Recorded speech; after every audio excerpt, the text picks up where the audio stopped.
Okay, so to start, this is the annual national meeting. I'm Chuck Fall. I'm co-presenting with Rita Jacobs. She will come and speak to us about monetary reform. That is a committee in the Green Party. The call is to go fringe, is to speak to issues that we're not comfortable talking about. We have four pillars that inform our program as activists. Peace. We believe in a nonviolent world. We value grassroots democracy. We value justice, social justice, economic and political. And we have a pillar for ecological wisdom, which is restoration, revival of nature, biodiversity, and informing the structure of society, the way we do our business through the lens of what would nature do, is how I suggest we think about that. The green pillar for nonviolence inspires this idea of going fringe because we are plagued by state violence, corruption of corporations, and this is a very, very serious and a very real problem, and I'll get into some details on what are fringe coming up. Now, the nonviolence pillar impels us, which is to say it morally directs us to expose fringe issues. And I suggest going fringe is in fact a moral issue.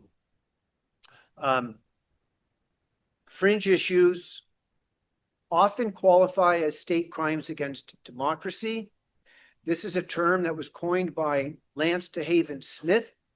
He wrote a book, Conspiracy Theory in America, and he coined the term, the acronym SCAD, back in 2006, and he discusses this in his book. And in his book, he talks about electoral fraud. He talks about the JFK assassination, talks about 9/11, and frames these issues as state crimes against democracy. A state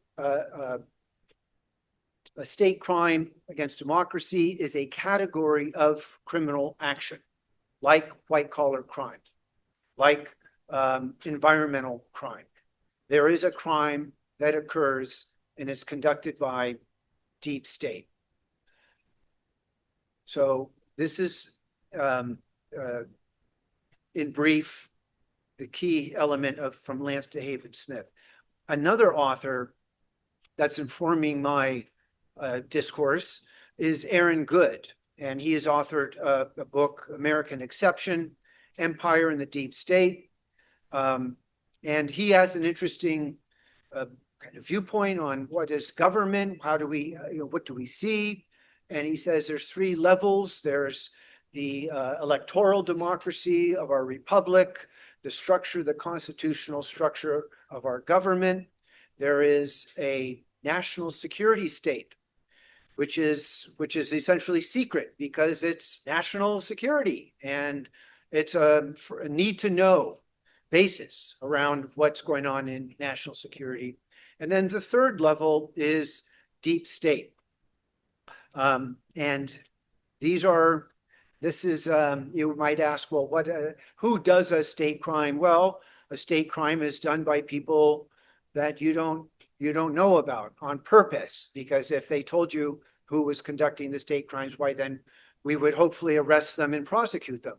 And this is actually the point that Lance DeHaven Smith raises in his book.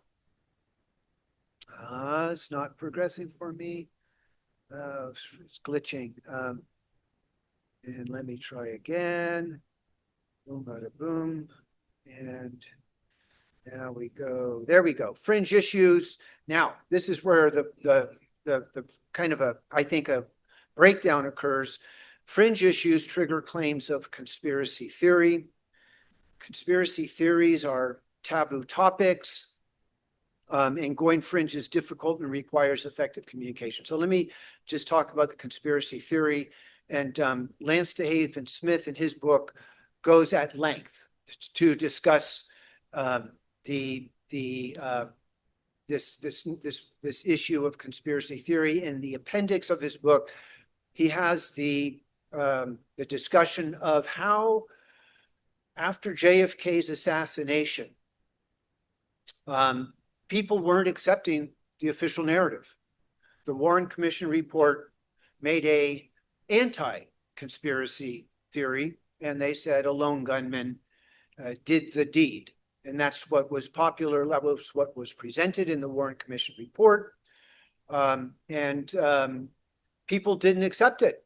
People were talking, and there were people kind of writing and about what really happened with JFK. So in 1967, the CIA issued a memo that they distributed to their agents, if you will, in the popular media. And if you are not aware of Mockingbird Media, why I would recommend you do your own research and learn about that and understand that the FBI, CIA, in fact, have people in places to communicate. And the communication was to essentially call anybody who questioned the official narrative about the Warren Commission report a conspiracy theorist. And so essentially what happened is the FBI weaponized conspiracy theory and turned it into a damning accusation, an embarrassing thing to be called.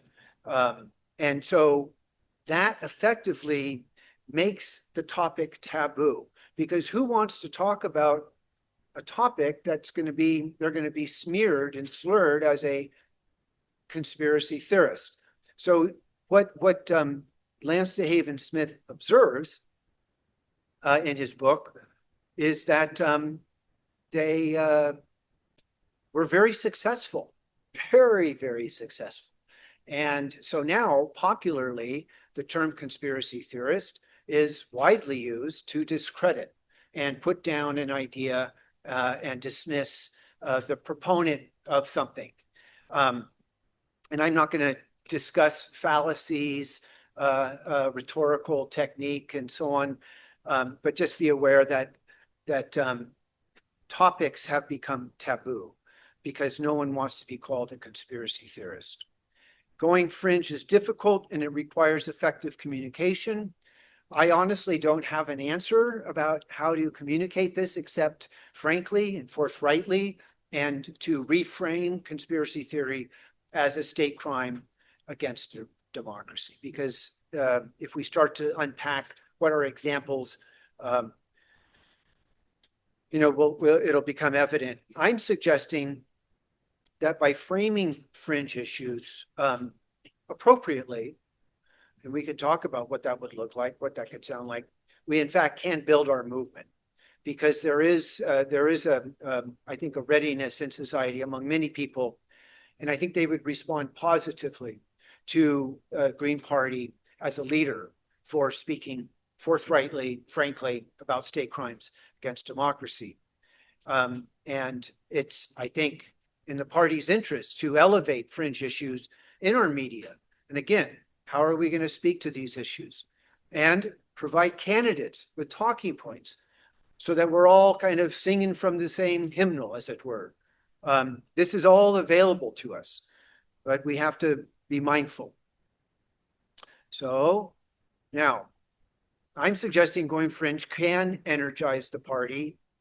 And then again, I suggested that we have a moral duty to call out big lies with our media, with our candidates who are using their run for office as the bully pulpit.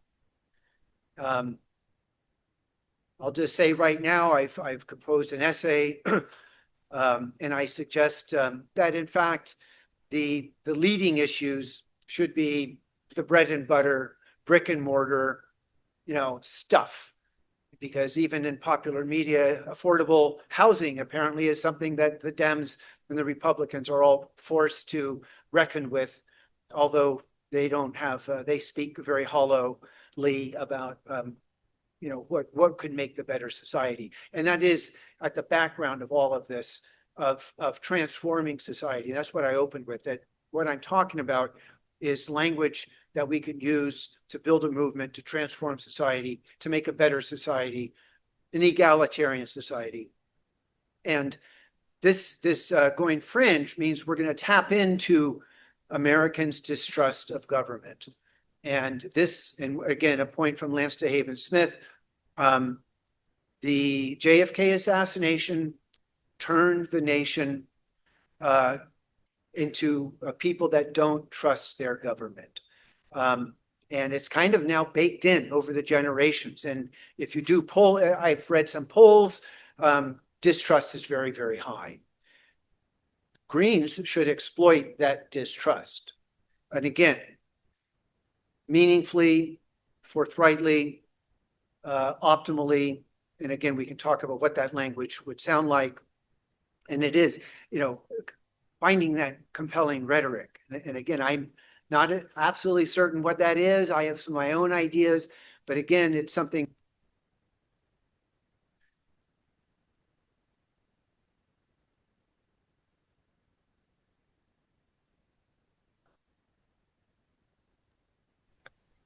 Chuck, I think you accidentally muted yourself. Okay, can you hear me okay now? Is it coming through? Yeah. Okay, thank you, Rita, for the alert. Okay, so there's some feedback I hear. There's something going on here, but we're going to address the fringe issues. This is a demonstration of courage.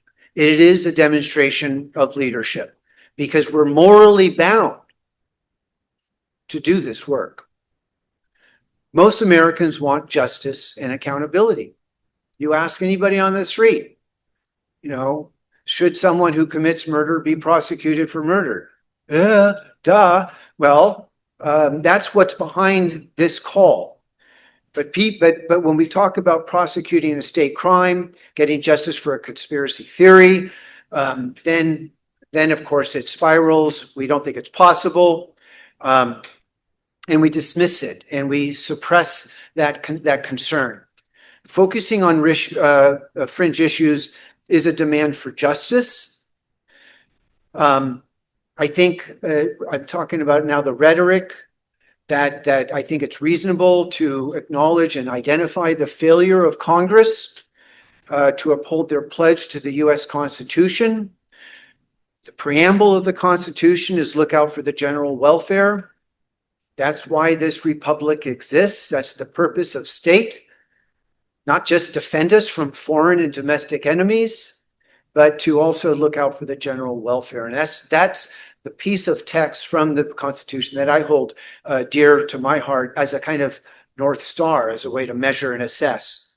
And again, the fringe issues reveal deep state malfeasance.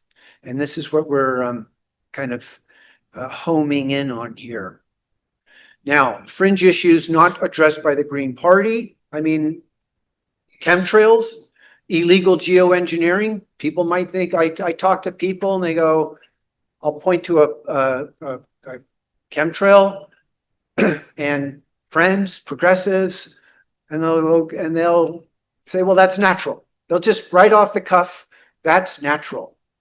And I access media, alternative media that tells me that it's not natural.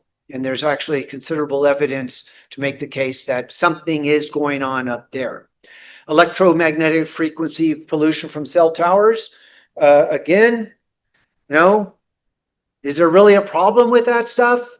If you listen to mainstream media, no problemo, keep your cell phone next to your head at bed at night and keep whatever. There's no caution. Our schools are filled with Wi-Fi, and we know the problem of gadgets and the access to the technology, the learning pads, the telephones, and so on for children. is not necessarily an electromagnetic frequency issue, but there is a pollution that does come from our use of tech. And that's another thing I don't even mention here. The bankers' control of the money supply, we have a plank for it. I'll talk about that in a moment. We're not talking about it much, about the fact that bankers, the banking cartels, arguably own our money supply, and that we are in effect kind of renters, and we're paying rent to use our money, and it shows up in $1 trillion debt that's accumulated. There's the false flag event of September 11th. Talk about that a little more. I mentioned JFK assassination, childhood vaccines, mandated healthcare, the childhood vaccine thing. Very much almost taboo. I was visiting, get friends over for dinner, and I mentioned we got onto the vaccine topic, and the friend said the vaccine is the best thing that's ever developed in our medical system, and then we stopped talking about it because my wife got upset. It triggered her, and we stopped. Now, the COVID event is another taboo topic. We don't talk about this. Election theft, another topic. And all of these, if you go to alternative media, if you go to alternative scholarship, they will tell you that what's represented popularly is not what in fact is the case.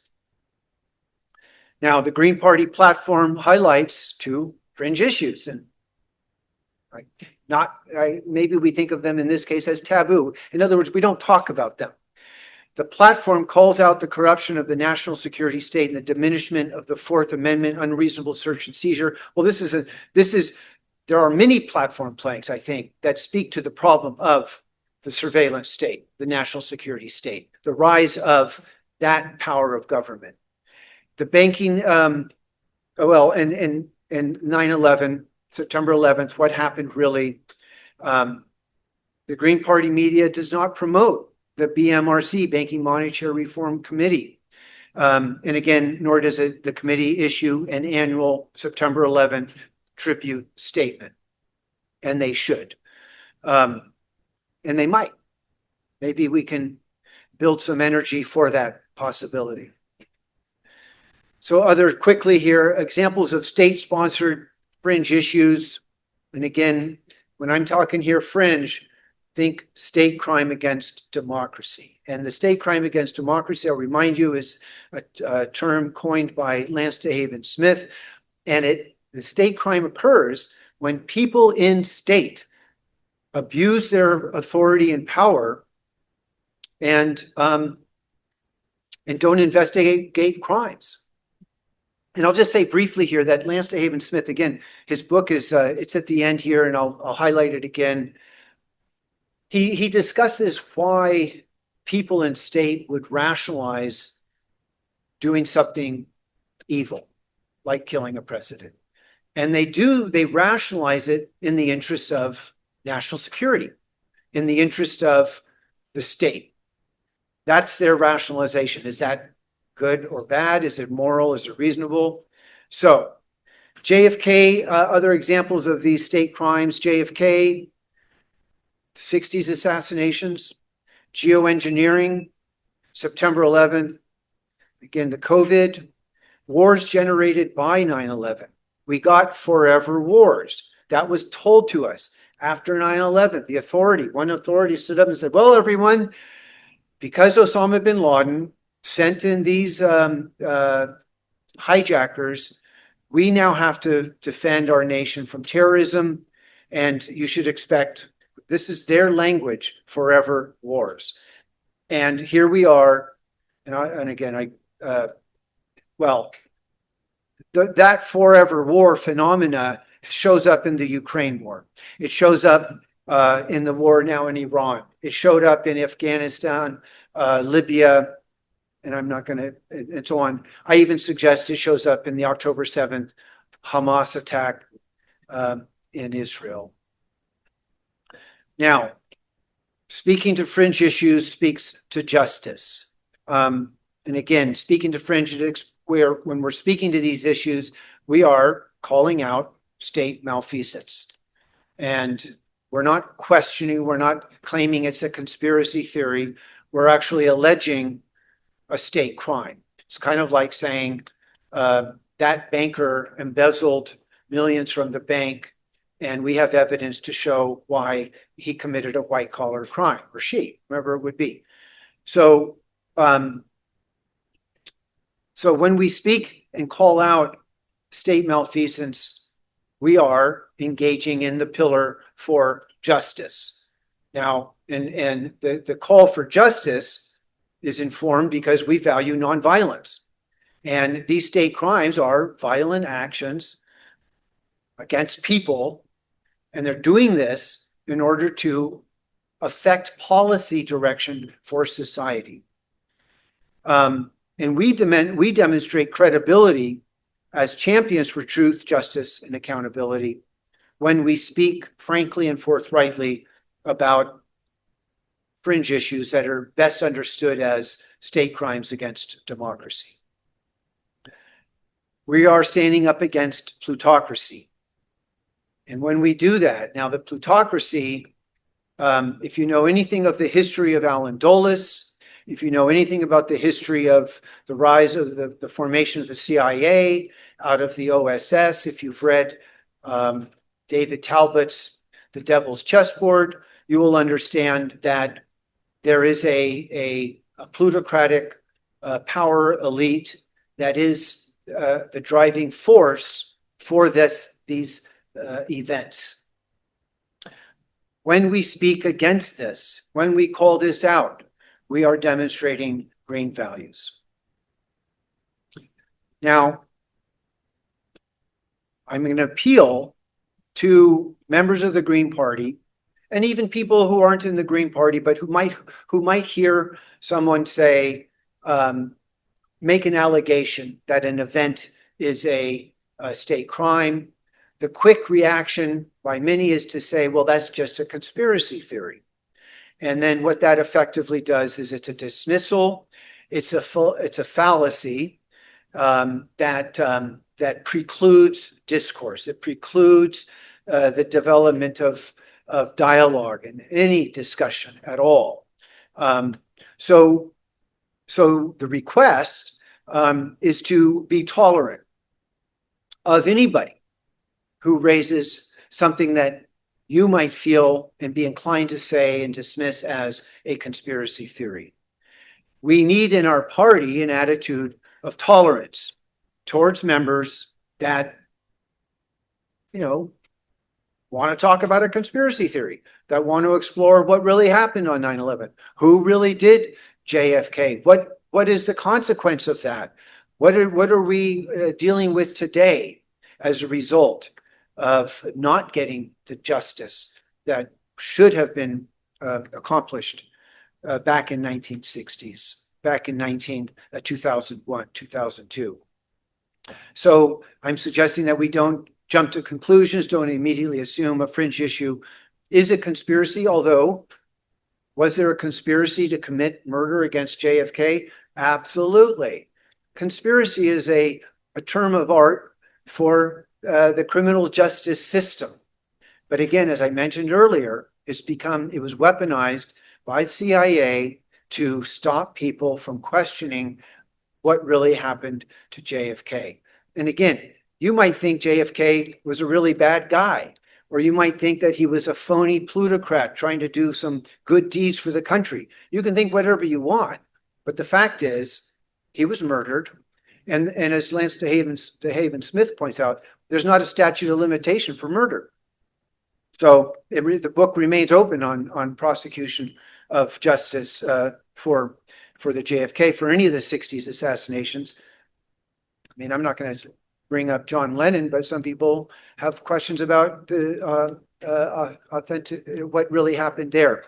So I'm advancing, inviting the Green Party to be open, to be tolerant on these topics, and that we should be open in the work we do within the party, in our committees, in our caucuses, to develop open exploration, to reach an authentic dialogue so that we can actually develop the synthesis of an idea from a thesis, antithesis, and become leaders for the nation. So actions. So these are things, actions to establish committee. So let me just back up this one here. Be open. This standing up against plutocracy. One thing that I wrote an essay. I have an essay posted, and it's about the problem of impunity. And impunity, if you my radar is out for whenever the word impunity comes up, and I read it, and I'll read about elite impunity.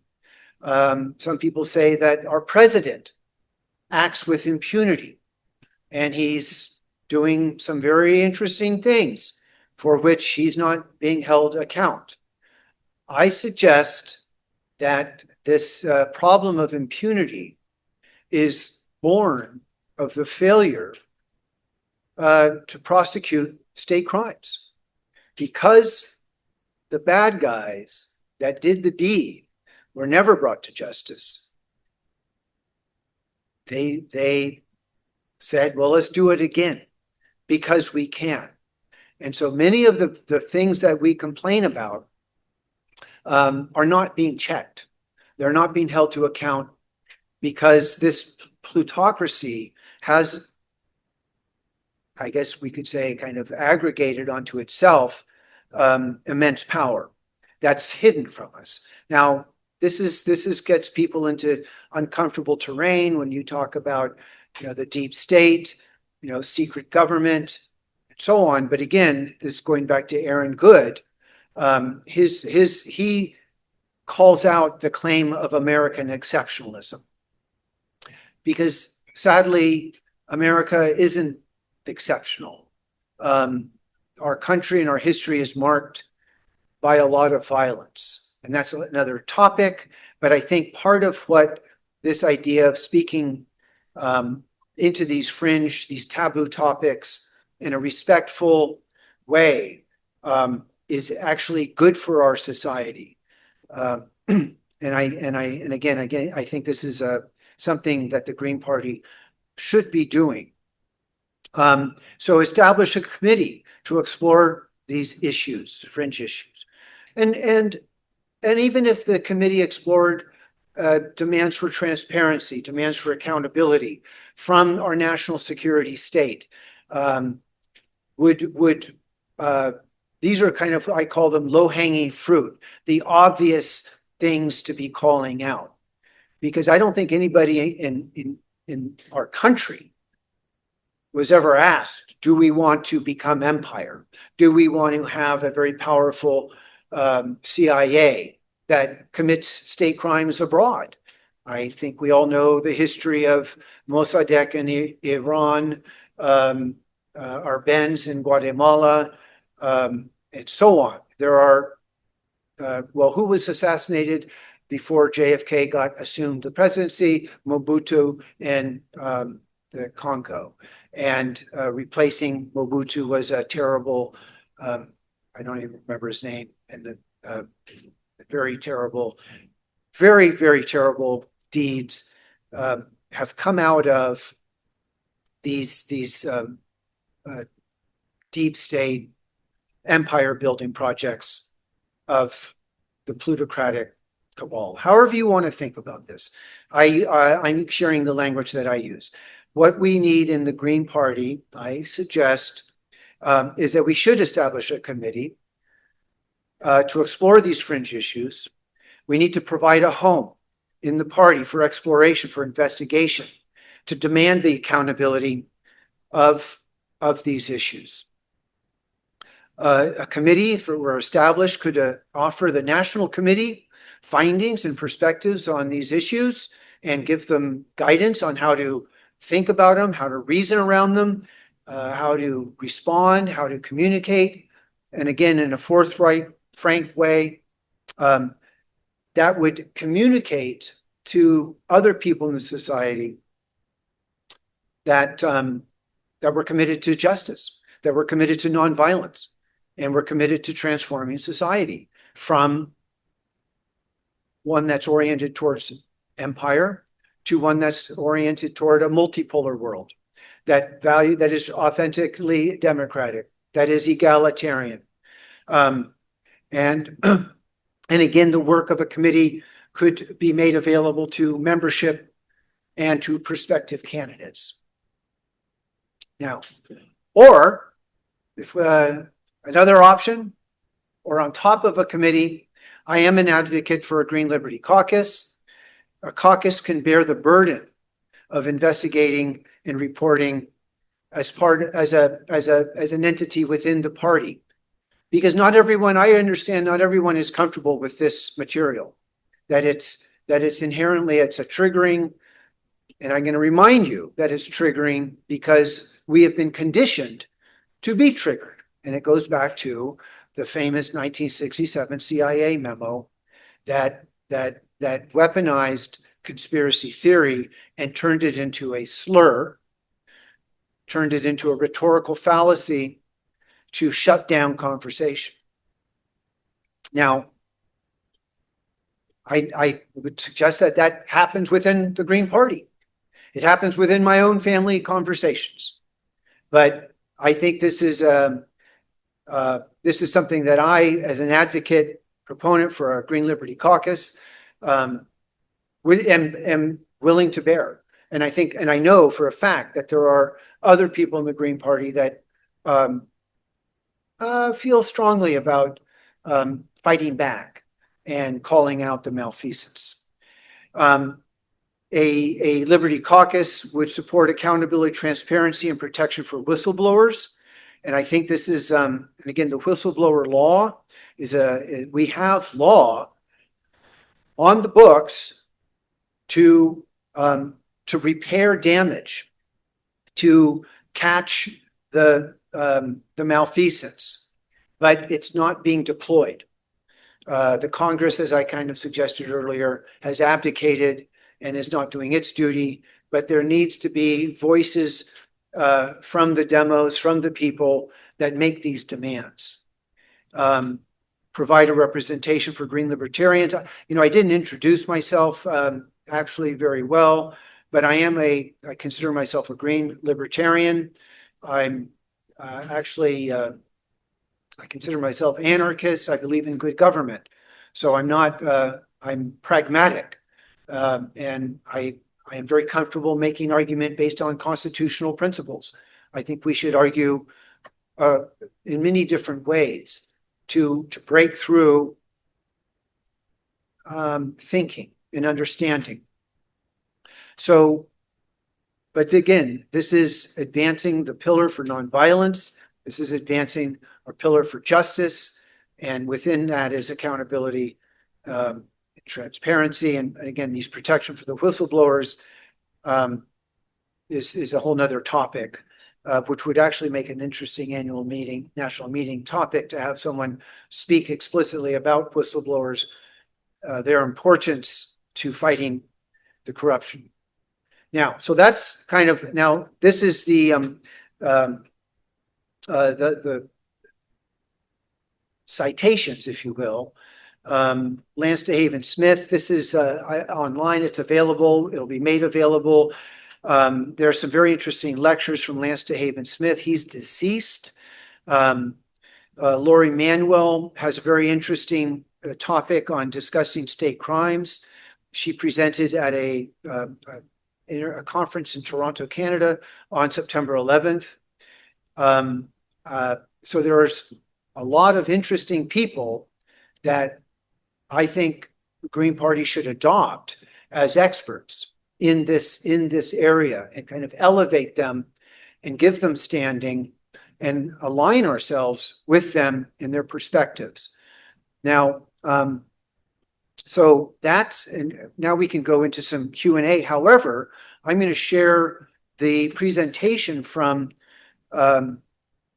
Rita Jacobs, and she's going to speak about the Banking Monetary Reform Committee.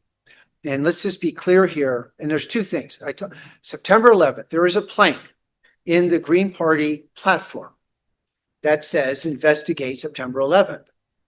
So the fact that our platform says investigate September 11th means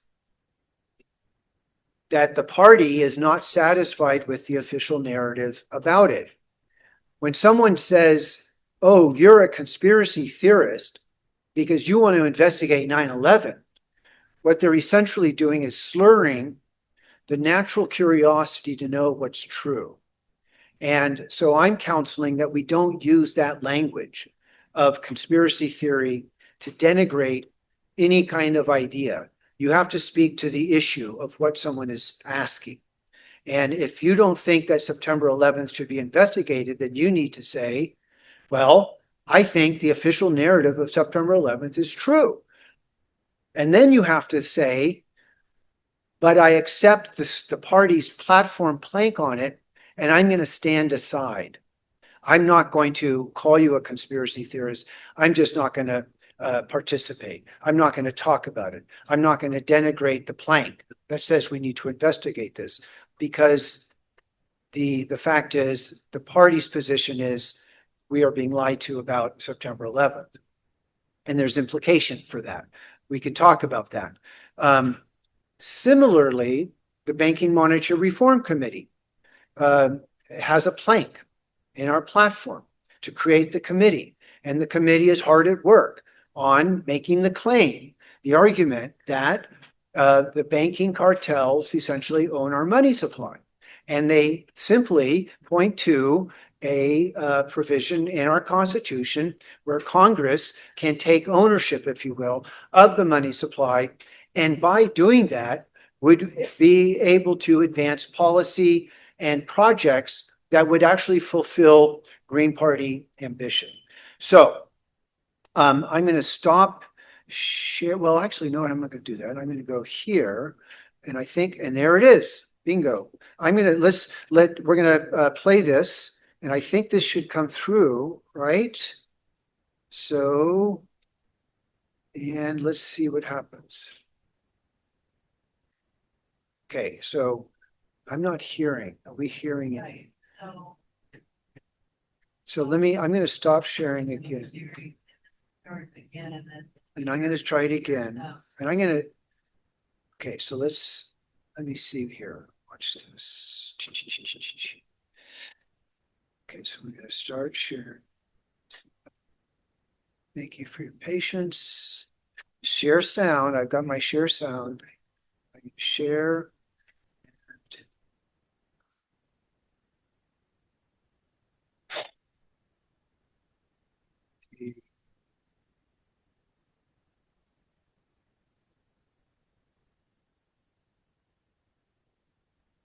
And I'm here to participate with Chuck in making some information available to all the participants who are here. And we advocate for action by the Green Party to make the reform of the monetary system part of the platform of the candidates who are running for office. The term monetary system refers to the method by which money comes into existence and circulates within a society.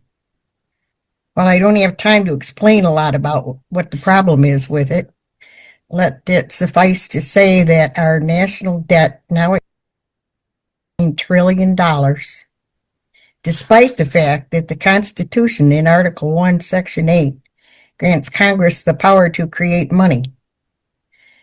Interest payments on the national debt right now are the fastest growing expense in the national budget. Since money is what affects the outcome of elections in this country, the bankers are not willing to educate the public on how money is actually created and arrives in circulation. So the result is that we have this powerful plank that sits on a shelf while the candidates struggle with the same question: how will we pay for it? The monetary system extends beyond our borders and exists in nearly all developed countries. And since educational opportunities to learn about the terrible effects on society of this system are heavily suppressed. It has remained an issue that is not of interest to most Americans. We have a debt-based monetary system, meaning that almost all the money comes into existence through the creation of debts. Banks are allowed to create money out of nothing when loans are made to customers or when purchasing government bonds and other debt instruments for resale. When loans are paid off, the money is removed from circulation, and there is no money created to pay for the interest that was the banks were allowed to keep. And since banking has been such an important issue since colonial days, bankers have done absolutely everything possible to make sure the public has little knowledge of the special privileges granted to the bankers. Lack of knowledge and the complexity of the monetary system have resulted in institutional inertia. Monetary reform remains invisible in campaigns by Green Party members, and monetary reform has been in the GPUS platform since 2010, but has never been used as a central campaign issue by any single Green candidate.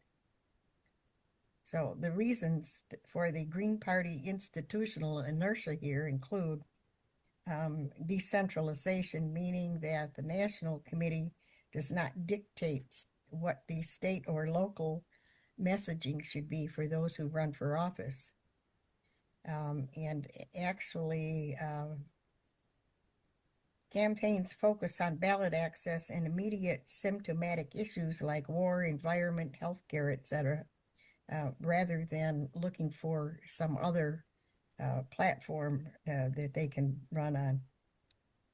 And also there's some complexity to the monetary system, and too many activists assume that monetary reform is too difficult for voters to comprehend as a necessary reform.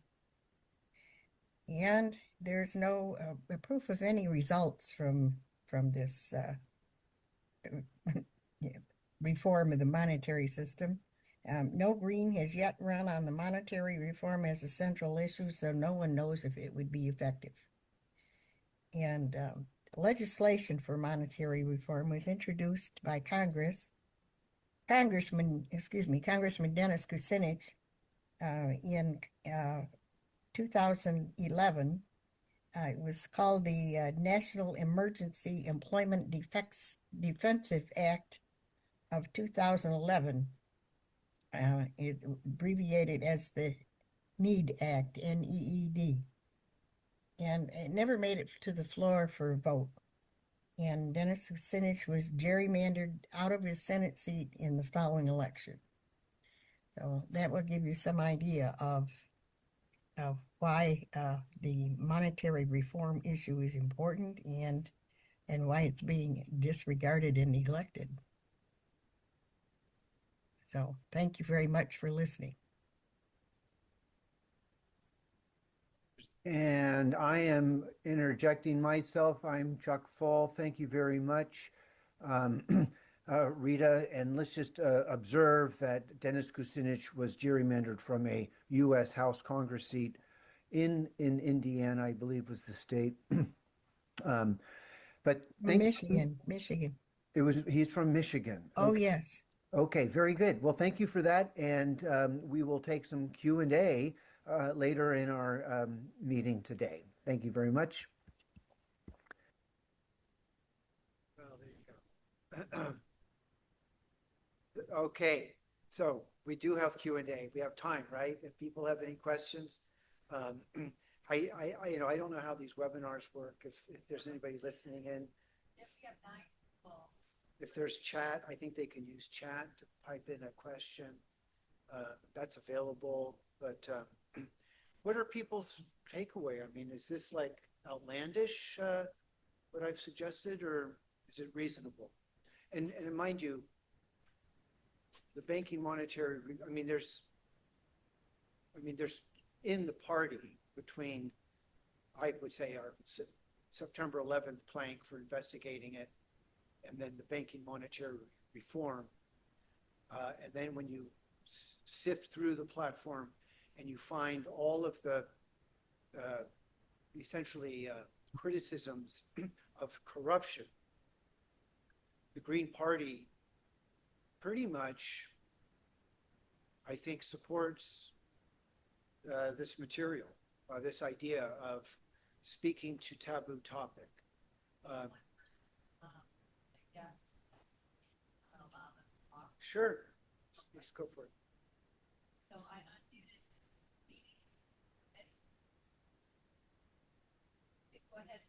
And we'll need to, Beatty will need to unmute. You have to find the unmute button. Let's see what's happening here. You can try Beatty. We don't hear you.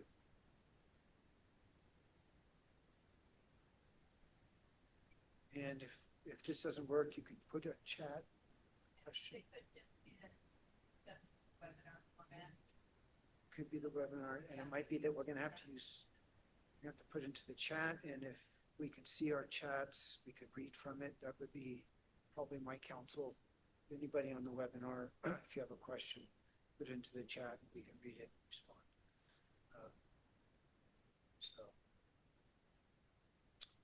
I mean, I have a question for people in the audience. I mean, raise your hand if you think the official narrative about JFK's assassination is true. Okay, just for the record, no one's raising their hand to show that they think the official narrative is true. I mean, just to further explore, if you think the official narrative about September 11th came through the 9/11 Commission report is true, raise your hand. Just for the record, I'm going to observe that no one's raising their hand in this room. So, and so why not talk about these topics? Why be shy about these topics? And what does talking about these topics really put a blemish on the Green Party? I don't think it does. I think, and again, this is something that the Green Party, we need to talk about.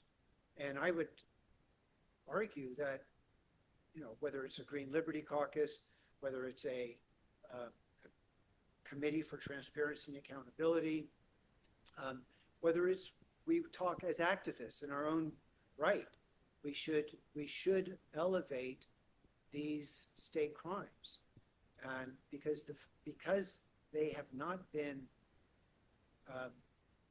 attended to, we are experiencing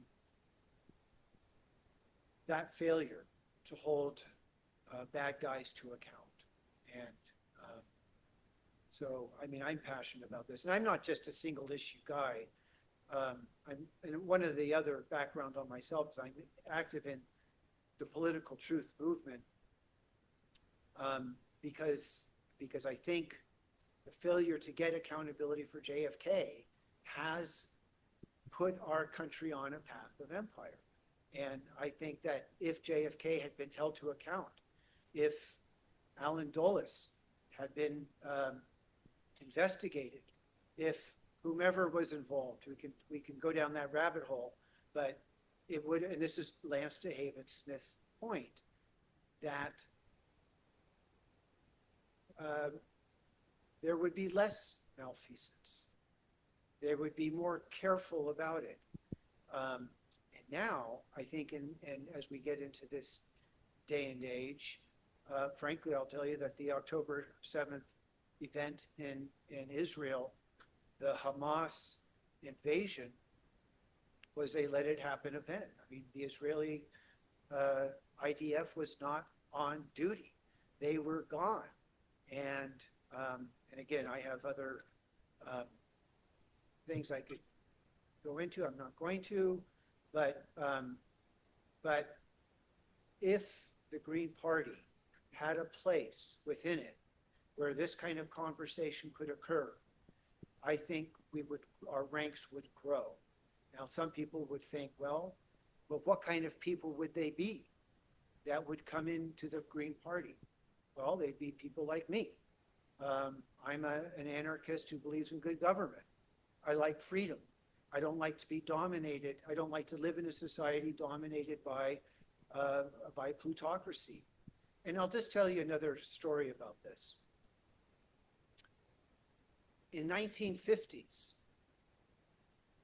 chemicals were being introduced in our food supply.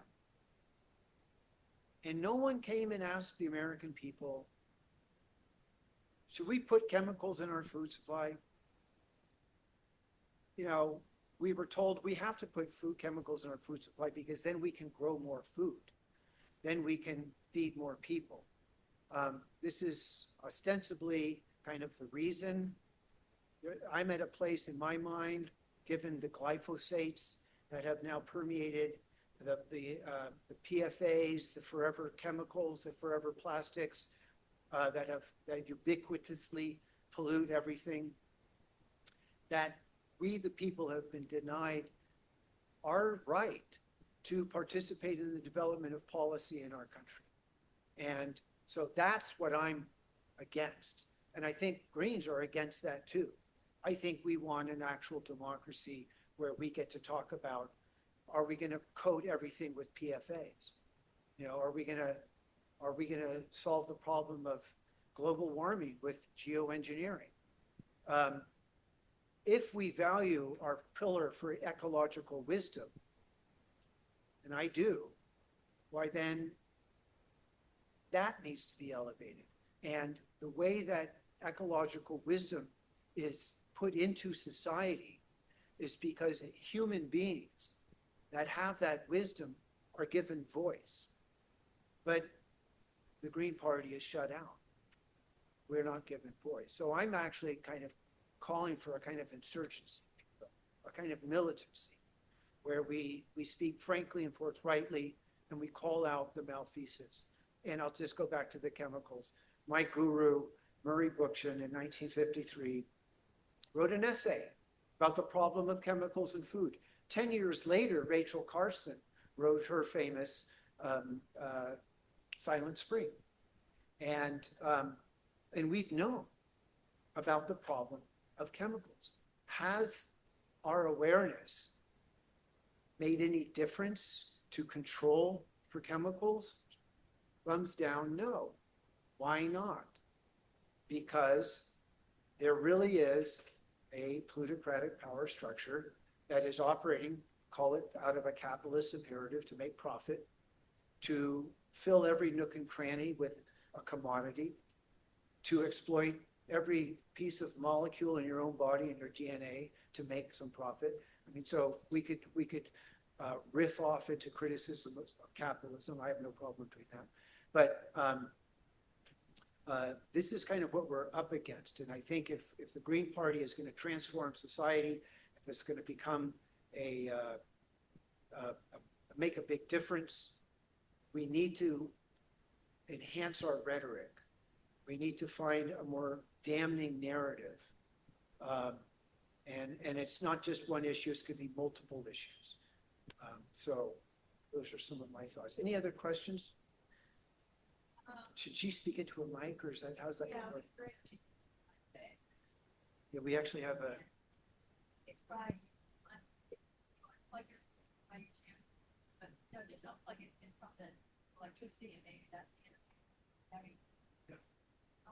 No, I'll try them.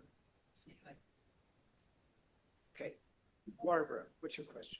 Hi, thanks for bringing this topic up. I think it's really important. And the reason, one of the many reasons I think it's important is because when I was in 5th grade, 9/11 happened, and a couple of years later, we started a war that's still happening now. And I have children. I'm like a whole adult and everything. And then you go down the street and you talk to people, and like especially the younger generation that didn't go through what we went through, they don't have the same cultural awareness that our generation and your generation has about some of these issues. I knew in my high school textbook, it said that we had to go to the Iraq War because of 9/11. That's what it said in my history book. And that was, I went through high school and finished in 2009. So like they had written that very quickly to let everybody know what the narrative needed to be. And now, like we look up and look, you can look over there. We're being watched by Axis right now. And there's this whole security culture, and this, it just kind of happens in these waves like, oh, well, what if something happened? We need it on camera. And then we've been sold these things. And some of these security companies, they used to do they started out with the tasers. They were a taser company for police, and then they made the body cams and said, oh, well, now we're on the people's side. We're going to give everybody these body cams, and that'll make it safe. And now they're doing like mass surveillance everywhere. So, like, we have these waves, and people are just not aware of the wave before. If they were, in high school, they were doing something else, they were not aware at the time. And we can't all have that same awareness just because of where we are in our lives. And to just like brush it off and say the past is in the past. Well, not really, because now we have this thing that was based on this other precedent. People are talking about how terribly protesters are being treated, and how there are, it's fine if police go and shoot somebody if they're not in the protest zone. It's fine to be dragged away if you're even on a public sidewalk and you have a sign, but you're not in the protest zone. Drag them away. We're living in like a total 1984 now, and it's just gotten worse and worse and worse. And to not understand how we got here, how like that precedent of having a protest zone to begin with, and how crazy that was from the first time that it was decided. I think that this is a great idea, that we need to have like a history, and that things are based on these facts that we understand as we're older and have experienced it, and or have the facts at hand. So thanks. Well, I'll respond and just say that you're raising the issue of the provenance of violations of our Fourth Amendment, where you're safe, protecting your person, your place. And so something really bad is happening. There really is. Now, let me just back up. If you're African American, brown, driving while black, it's almost, it's not a joke, but it's like, it's a danger, that there's an inherent danger. And I want to suggest that I talked about state crimes. State crimes happens on individual points every day. And I read a book by John Grisham, co-authored by John Grisham, called Framed. And it's 10 stories of individuals that are framed for murder by a lazy prosecutor who doesn't want to do the accurate investigation. So I'm going to go back to the word impunity. There is a problem of people in power where they think their power gives them the right to do terrible things and not follow the rules. So I said I'm an anarchist who believes in good government, and I believe in following rules. I believe in being respectful. I believe in human rights and laws against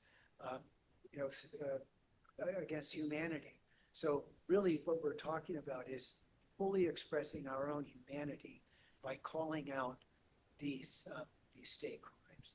And I just want to also observe, Barbara, that not everybody has the bandwidth to have this conversation, to go down this path and think about this stuff. But if someone watching this or someone in the Green Party doesn't have that bandwidth, then this is the big ask is to step aside. Don't call someone a conspiracy theorist who questions September 11th, because you're basically impugning the plank of the Green Party that says investigate September 11th. So some people, we're all not on the same page across the board. on all of the issues. But where we do need to be on the same page is in a commitment, I think, for the justice, for building the nonviolent world, for transforming it, and giving space to people that want to make the difference by calling out state crimes. I think that's kind of what I'm asking for. I'm going to be at the table. I have a flyer that invites a Green Liberty Caucus. And I'll just take a moment to speak about a Green Liberty Caucus. Caucuses and the Green Party rules are for historically underrepresented groups. Now, if anybody has historically been underrepresented, it's anarchists, people that are against state power. In fact, early Americans didn't want to form a central. They wanted to have Articles of Confederation. They were actually kind of happy having every state was an independent entity and they confederated. There was a suspicion of central government, but we formed a central government and we formed and we have what we have today. But I think with hindsight, we can see that essentially we need to be employing the laws that we have. And I guess I am, ironically and paradoxically for anarchists, kind of a law and order guy. And that law and order is going to have to come from a regenerated democracy where the public servants are responding to a public demand. And I think this is my approach as a Green. And so whether a caucus would ever be formed, there could always be a network of Green libertarians, people passionate about getting justice, fulfilling the elements in our plank to be liberated from the banking cartels.